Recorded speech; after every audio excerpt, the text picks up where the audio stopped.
Hi, my name is Brenner and my banner title is The Common Mycorrhizal Network, originated from Urochloa brisantha, suppresses the growth of native tree seedlings in southern Brazil.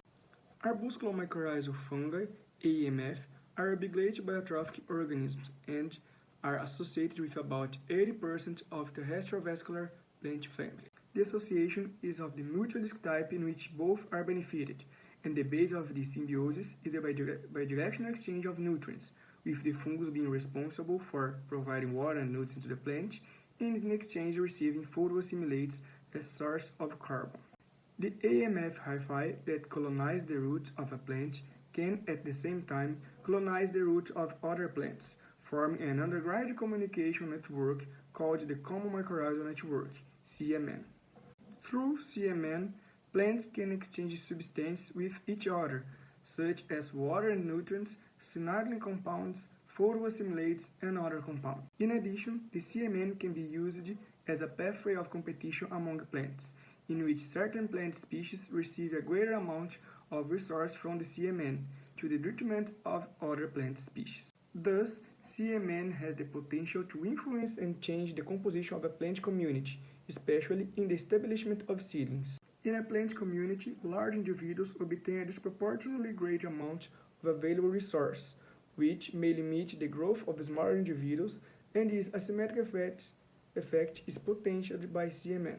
In addition, exotic grasses are the main responsible for seedlings mortality in ecological restoration areas. Therefore, the aim of our study was to evaluate the influence of CMN originated from an adult invasive grass, Wcss brisantha, on the growth of native seedlings from southern Brazil, Eleocarpus papaianensis, pioneer species of the subsection, and Cariniana strilensis, late secondary.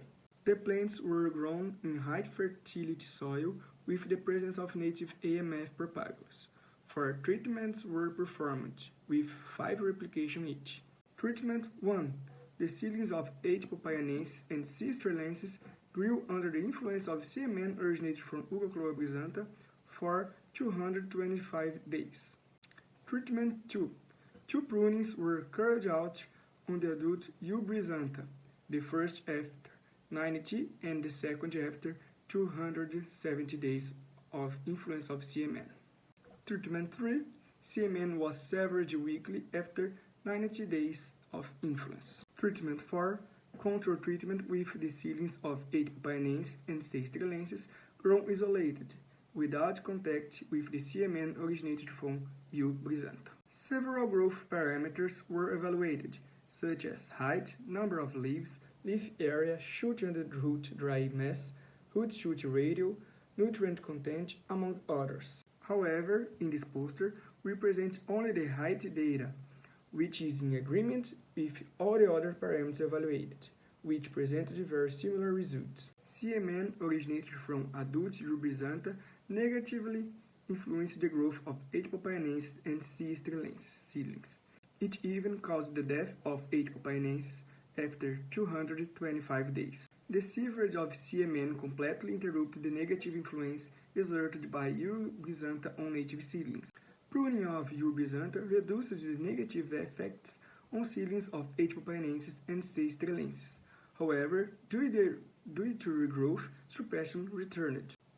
This occurred possibly due to the reciprocal reward mechanism, active in CMN, directing the flow of nutrients to the adult U. brisantha to the detriment of the seedlings of H. papaianensis and C. strilensis. This is because U. brisantha is a grass that has a high rate of growth and production of photoassimilates, and, in this way, has contributed greater amounts of carbon to the CMN, and in exchange received the flow of nutrients from the network. On the other hand, the seedlings of H. papaianensis and C. strilensis have a lower growth rate, lower carbon production, and consequently provide less carbon to the CMN, not receiving large amounts of nutrients from the network in exchange and showing surplus growth.